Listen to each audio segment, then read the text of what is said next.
wakati Yesu amekufa pale msalabani, ndio akatuokoa kutoka mikononi mwa shetani, na ndio shetani alifungiwa kuendaga mbinguni, haendangi anymore, kwa sababu Yesu anasema mimi ndio ninawasimamia sasa. Yesu ndiye balozi wetu, sio shetani anymore.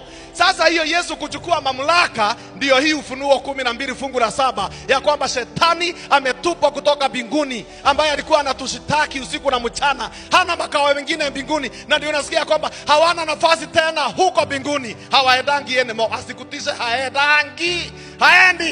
haendangi. Yesu ndiye anatusimamia na ndiye anatuwakilisha. Soma hilo fungu linafuata haraka haraka. Nao wakamshinda kwa damu ya mwana kondoo na kwa neno la ushuhuda wao, ambao hawakupenda maisha yao. Kwa hiyo shangilieni yenyi mbingu, nanyi mkao humo, ole wa nchi na bahari, kwa maana yule ibilisi ameshuka kwenu mwenye ghadhabu nyingi, akijua ya kwamba wakati wake ni mchache sana. Kwa hivyo hii ilianza wakati Yesu amekanyangia break. Amejua wakati ni mchache sana, sasa anatuhangaisha.